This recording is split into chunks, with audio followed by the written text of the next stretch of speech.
Hello YouTube and fellow Star Wars collectors! On this episode of Toys Are the Way, we'll be taking a look at another character from the second wave of vintage collection figures for 2025, Aurra Sing from The Phantom Menace. Welcome back everyone and channel members. Now this is going to be a slightly different review for me because I am actually extremely disappointed with this figure right off the bat. I think this was not the wisest choice when it comes to repacks for the vintage collection.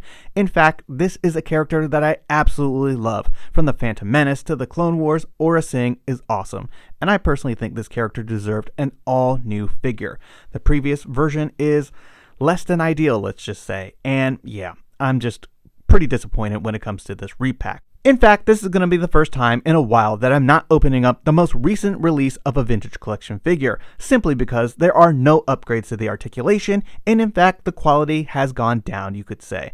And we need to be going up R2, not down. But with all that said and done, don't forget to smash a like on this video, subscribe if you're new, or even become a channel member, and let's take a closer look at the packaging and figure. Taking a look at our vintage style packaging, we have the Star Wars and Phantom Menace logo prominently displayed up top, followed by Aurra Sing on a green name pill color. We have a really nice image of the character here from the Phantom Menace, looking very nice on Tatooine with the Kenner logo down below, and then we have this repacked figure looking pretty decent on a bubble. On the back, she is VC73 in the line, Aurra Sing, and we have a small description of the character, followed by the vintage collection logo, and additional images of the card and figure. While this has to be my least favorite repack that I've seen in quite a while for the vintage collection, I am actually very grateful to have this one on card, and I do think that this one looks a lot better than the original TVC 1.0 card, so looking forward to adding this at least to my Phantom Menace collection. So as I mentioned before, I will not be opening the latest release of this Aurra Sing. Instead, we'll be taking a look at the previous one, which I think has a pretty decent portrait in my opinion. There's not much going on in terms of like paint applications on her face, but I really do think the eye makeup on this old release looks pretty good. Also, you have some really great detail here on her braids, on her hair, and overall it was a decent head sculpt for the figure and for the time. The only thing that's really kind of always been annoying to some fans is this antenna is definitely too thick, but yeah, overall a decent portrait. I'm not really sure what it looks like with the photo reel, but I don't see much happening to this figure. It's mostly eye makeup and, you know, her lips. And yeah, there's going to be less paint applications on that figure in general, apparently. So not really trying to open that up.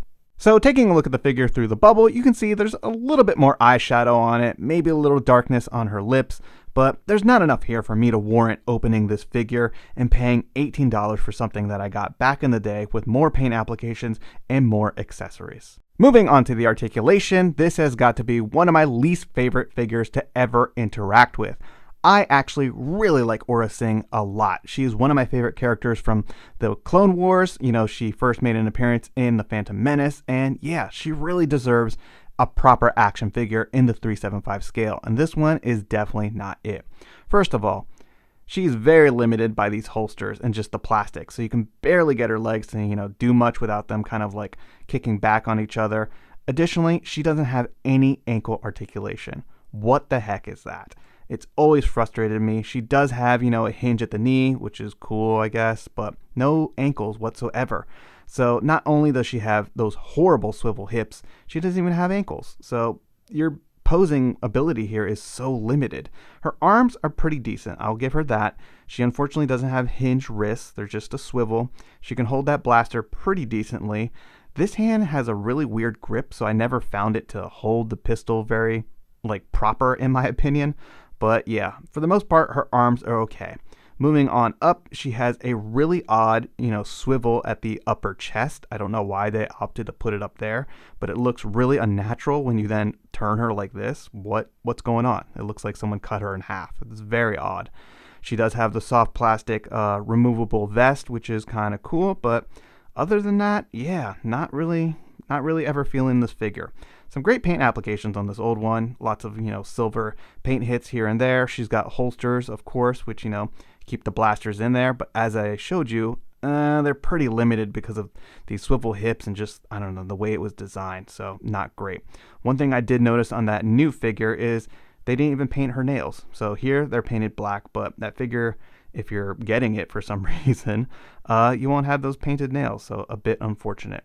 And then, of course, we have to talk about the accessories. So luckily, this rifle is included with the latest release, but you will not be getting the same paint applications or quality. So here you can see the old one has these brown ammo pouches, which even have a silver button, which is really nice. Those are just going to be the same gray color as the strap, which is a bit of a bummer.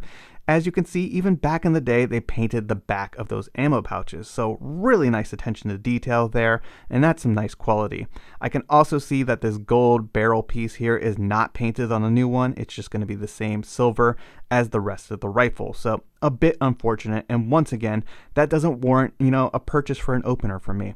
I want to see an all new Aurra Sing, and I want to see the same level of quality and detail that was included with this rifle, and just the stuff that we expect in the vintage collection.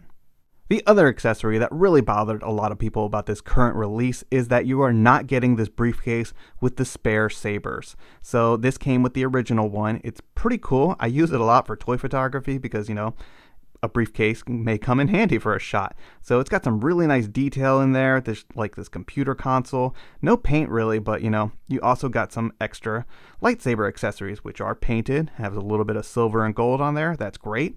And this is a functioning accessory. You can clip it close and, give it to a character who's, maybe transferring some money or credits or whatever. So really unfortunate that they didn't include this accessory with this latest release. Another thing that really bothered me and a lot of the community. Moving right along, my other biggest complaint about this Aurra Sing figure is her height. She is absolutely way too small. Here you can see her next to Dr. Evazan, who the actor apparently was 5'10", and then we have Anakin, who is 6 foot tall. Aurra Sing is supposed to be the same height as Anakin, and clearly she is not. So that is something that has always really bothered me quite a bit. This figure is way too small for the character. So I absolutely think Hasbro needs to go back to the drawing board and give us an all-new Aurra Sing. I have made a mock-up before where I think that the legs from the Tanaka sisters, which are basically, those spandex with boots, could be used, and right there you have half of a figure. They could even use these same arms, but I want to see a new Aurra Sing done proper and put on a Clone Wars card. That is something I think the community would really appreciate. Aurra Sing is another TVC 1.0 figure that is beyond overdue for a definitive release and simply should not have been repacked. The figure is 100% not up to the quality or standards that fans expect for the vintage collection in 2025. While she did not do much in live action, she was a key figure in the Clone Wars underworld and a formidable threat. Therefore, swivel hips simply will not do for this bounty hunter quote-unquote action figure. Sounding like a repetitive protocol droid, yes, it's great that we have this figure in the 375 scale, but she is horribly outdated, and even upon her initial release, she is far too short and lacks ankle articulation. To sum it up quickly, I really dislike this figure, and she is another character that needs a proper release, not a repack. I hope you've enjoyed this video and taking a look at this latest addition to our vintage collection shelf displays, Aurra Sing from The Phantom Menace. Feel free to let me know your thoughts in the comments down below. And don't forget to drop a like on this video and subscribe if you're new to the channel. It really helps and is always greatly appreciated. Thanks everyone, and may the Force be with you.